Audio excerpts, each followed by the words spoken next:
na hinumdum ko, unang higayon ako nga nagtudlog katesismo niadtong 4th year high school ko sa Don Bosco, Lawaan. Kay dinha man ko nagtungha sa akong high school. Although natunga ning akong pagtungha og high school dinha sa Labangon, Don Bosco, Labangon, kanang karon DBTC na, Boys Town may tawag anak kaniadto. First year og second year ko diha, unya third year og fourth year sa Don Bosco Seminary sa Lawaan. Kay lagi buot ako musulod sa pagkapari motong dito sa Lawaan. Unya pag fourth year na mo, mo'y unang higayon nga gitahasan ni Father Buzon, nga karon Bishop Buzon na, ang pagtudlo og katesismo ngadto sa Silingan nga elementary school, sa Lawaan Elementary School. Managlakaw lang mi ato.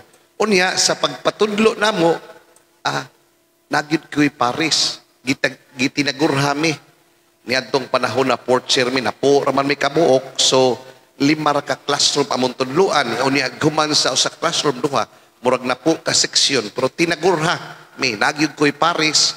Unya briefing yun mi adto, gi-orient mi nga ug ang usa magtudlo, ang usa among palibot-libot kina siya. Unya siya mo take care sa discipline, no, ingon anak gyud na. Unya og ang akong Paris na po'y magstorya, ako na po'y tan-aw unya sa mga bata, and I take care of the discipline. In short, teamwork. Unya pag abot po nako ngatos nila college na mi, apatudloon na po may katesismo. Kay mo manay practice na mo po, magtudlog katesismo. Mga 17, 18 anyos ako ato. Lisod-lisod tong tuwas Manila, kay Tagalog man good, no? Ya, kanay mga bata, inig tinagalog na to. Ino ni ka, brother, Bisaya kayo, no? Yati, mura, bing nakaminos, kay mura magpinabundak yun, no? Ya, kita kay Arbom sa kaita, no? Bisaya, bakit? Nao ni dato. Nakaminos tingali, ano, muna, lisod po kayo kay tinagalog biya, unya, di pa kita confident, unya, kanang Bisaya nga magtinagalog, na maginay pagkagahi, muna, dili po nila ganahan tingali, no? So, mauna, unya, karon sa atong Ibanghilyo, ato pong nadunggan si Jesus, nga iya pong gipadala ang iyang mga apostolis, ug tinagurha, by pairs, by two. Pila ka apostolis niya?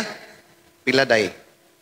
12. So, unom kaparisan. Tinagurha yun na. Wa lang gibutang kinsa nagparis-paris din he.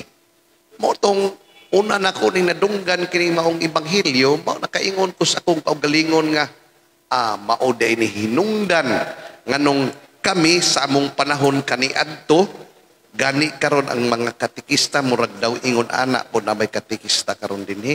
Ingon anak po na they are sent by pairs, no? Unsa man jud kay purpose anis tong Ginoo, so that they preach his gospel nga adunay teamwork. Ta kinahanglan magkahiusa mo, pareha gid mo og tumong. Unya apil pud sa pagpadala sa atong Ginoo by pairs nga tinagurha, mao ang iyang mga directions, ang iyang mga instruction. Unsa may mga instruction niya? Ingon gani siya, kamo akong hatagan og gahom sa paghingilin sa mga yawa. Iyang giingnan. So kini si Jesus ug ang iyang mga tinunan, they must be very, very close. Suod yun kayo ni siya. Sila, kay ano man, iya kong gihatagan og gahom. Ug ikaw gamhanan, dili man ngay ka muhatag og gahom bisag asa, bisag kinsa. Asa man nimo ihatag ang imong gahom ngadto sa imong mga suod kayo ka sakop sa pamilya. Di ba kana bitong usahay natay makaila gani nga kanang mga nay mga abilidad unya mawa na to siya, mingon ni sila, iyang gipasa ang iyang gahom ngadto sa iyang anak. Iyang anak mo na may mabuhat katong gibuhat sa iyang papa. Kana bitaw maingon sila, iyan ang gipasa ang iyang lana ngadto sa iyang anak. O si kinsa katong duol kaniya. So si Jesus ug ang iyang mga apostoles, anak jud kay to sila, sikit jud kayo ug suod jud kayo kagihatagan gud niya gahom. nga nanay mga pangyawaan, aylan na panghinginlan, manghawa. Kay dili bisan kinsa sa panahon ni Jesus ang makapanghingilin sa mga giyawaan. Og ikaw wala hatagi og gahom ni Jesus, adili ka makapapahawa sa yawa. Kay ngano, wa man katugyani sa maong gahom. No? So usa kadto. Lain pang instruksyon niya. Ayaw ka mo pagdalag pagkaon, puntil, kwarta, ubisan unsa gawas lamang sa sungkod. Kay kanang sungkod, munay muragiya. No? Munay muragiya sa missionary, sa misyonero. Importante makinang sungkod. Kay kitahay na lobo, na ay mga mananap na ay magamiton, mananimo pang taming. Mura man nagmaoy hinagimang. So maoy gi-allow na sa itong Ginoo sungkod. O mo po na mo giya ni mo. Murag itawag na itong nagmaot ngayon ay murag GPS nila kaniadto. Kay basta man lakaw na sila, unya masaag, naman na yung mga ibutang nila nga gaon na dito, na ibutang araw, gamito na nilang sungkod sa pagmarka sa padulungan. So importante kinang sungkod. So sungkod na ipadala. Just imagine, niya gani, mingon siya, ayaw ka mo pagdala og laing bisti gawas sa inyong kisudog. Grabiya na, no? Kana kay mulakaw tag usa ka adlaw lang, mubiyahe ta, magdamag itag ilisan.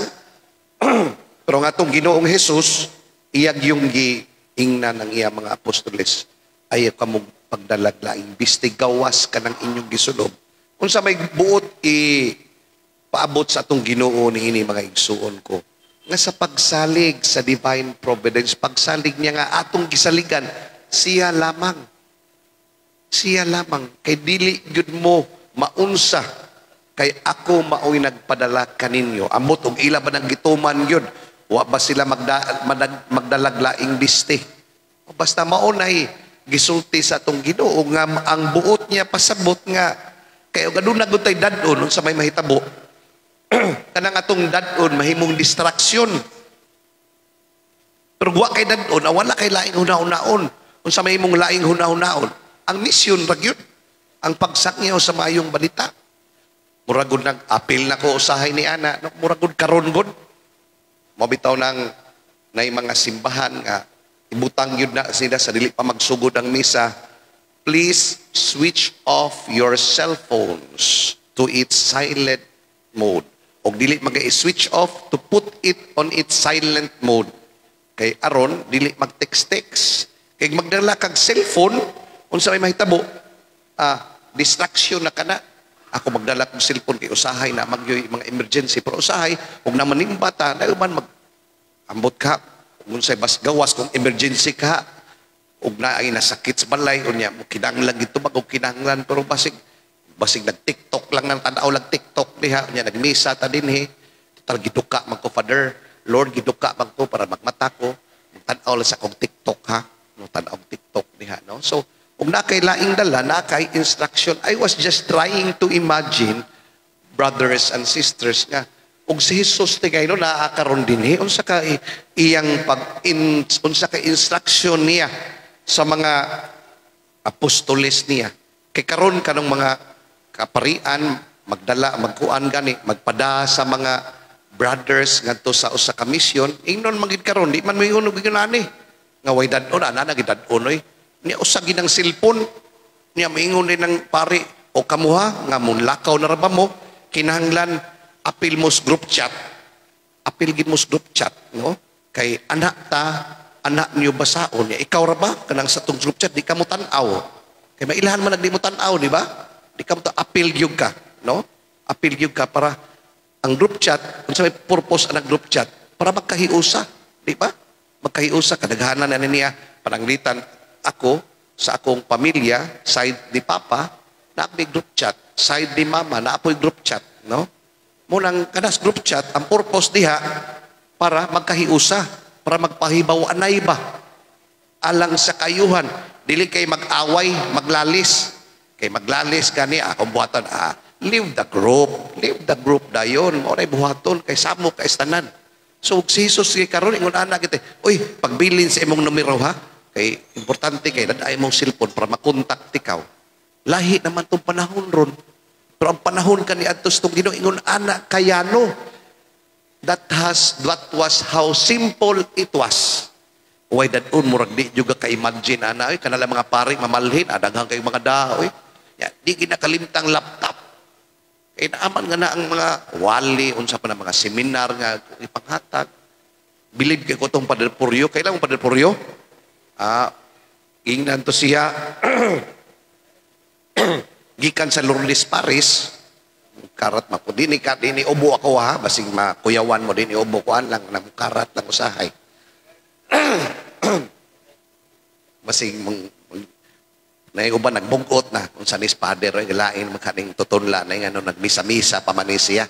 Ay mo ka black nahadlok maayo pangalawat nako no. Adto mos le minister. Murag giubom sa digay ni sila. Wala day mga baskog kay naong. Powered by Kulapo ni, di nim sakit, no? Powered by Kulapo. Libitaw, no? So, asa na ito napitan, awa, minong ko. Ha? Panipuryo di ay. Waha na yung tama. Ana mo, na mga misyonero, mamuha, masaag na may distraction. Porque nang balik kita. Balik ni Padre Puryo, no?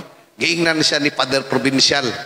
Murag siwa ko masayop, si Bishop Buson pa to, mga provincial, Padre Buson pa. Gikan sa Lourdes, muadto ka sa Burungan magkato. Pag abot sa Burungan, o sa kanapsak da, o niya, gida niya o sa basketball, bolas basketball. Niya ni biyahe siya, pag abot sa Burungan, yung kuyawa pariya o sa kanapsak da, o sa kidaaton niya. Siguro ko nagdagit og brief, no? Mura gina yung dadon ko, dog sinina kagamay. O niya, nagdag bolas basketball, kay kanang bolas basketball parang Padre Puryo, diha niya na diskubrihan ang iyang bukasyon sa pagduwag basketball. Sa Padre Puryo be karon murag si tinta na o dulan si tinta na wa ko masayop. Yung nagsigi gyapon basket kato nag-retreat me.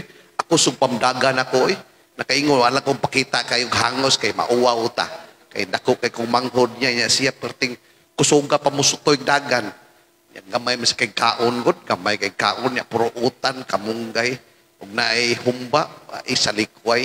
Ako nay utag humba ari tas humba, no? Manana, no? Muna na nga. Kita po, sa atong pamilya, we are also sent, no? Nga magkahiusa ta. Mautong tinagurha so that they will be a team. No? Nya, kinahanglan, ningon ang Ginoo nga, ayaw pagdalaglain para why distraction. O saragi agenda. O saray tumong, mao ang pagsangyaw sa maayong balita. Ug mao po ni tahas natong tanan. Hilabi na kanamong mga magsasangyaw sa balita. Say for example, in Pasil, duharami ka pari pagkaroon diha. Tungod po ni sa kakuwang nas pari. No? Munang ato giningi ampo ang pari. Maabot na higayon, o sala ni ka pari diha. O para bagina mahitabo, nga usay pari sa unat,ag-uupat, di ba? Tolo, duha. Usahay, dagiton man sad God, ay dagita ninyo. Amiguha lang, ay dagita. Ay, gamay ra kayo mi, no? Nawa, nagay mo dagit na ko, patay gid mo, ako'y mo dagit ninyo, no? Ay mo suway-suway dagit. Tara ba tayo mag-umpari, no? Ang mag-umpari na to, go, asahin ko dito sa Labangon. Di imbi sa Pasil, unta to, kay murag ngilingig mo rin Pasil. Dagham ang buutan po dire, no? Dagham buutan. Mao lang na, no? So, mao na igwas Ginoo para kamong duha, nga ipadana ko, kinahanglan ang inyong tumong og tinguha, ang maayong balita, ragyod ang pagsangyaw. And brothers and sisters, this is also a reminder not only to us priests, because we are all baptized. Usara yun na. Kay sa higayon, good, og na kay dadon, na naman kay distraction, na naman kay kuri-on diha. O pananglitan, og way cellphone, kaniadto way cellphone, musimba, way distraction. Simpa, yun na. Pero karon na may cellphone, nanay kuri-on usahay. Labi pa ang pari, doka kay mo storya. Mag-cellphone na yun. Text, TikTok. Nindot na rin TikTok. Malingaw ta. Di kita magdoka. No? Maupod na. Kay ugnay-laing agenda mga igsuon. Kung mo na magkagubot. Di ba? Magkagubot man. Imbis ang tumong, ang pagsangyaw sa mayong balita, ugnay-laing agenda, lahi na. Hindi magkagubot mo na. Maupod na. Bisag asang hutong. Bisag sa politiko, natay na political party kung ani. Pag nanagin ay mulihis, magkagubot ta kay ano man. Naman siya ay laing agenda. Mapunas pamilya. ug ang pamilya, ang papa ug mama na maginay ihatag nga direksyon na mga house rules ug nagay mo lihis diha kay nailaing agenda, magkagubot yun na. Mawata. Muna mga igsuon ko, asa tong pagpadayo ning Santos nga misa, gipahinumduman ra gitas Ginoo nga atong tumong og tinguha nining atong pagpuyo dili lamang sa mga missionary o dili alang kanatong tanan nga binunyagan nga ang atong tumong mission mao ang pagsangyaw, ang pagpakaylap sa maayong balita, ang pagpakaylap sa kaayuhan. Sa ngalan sa Amahan, sa Anak ug sa Espiritu Santo. Amen.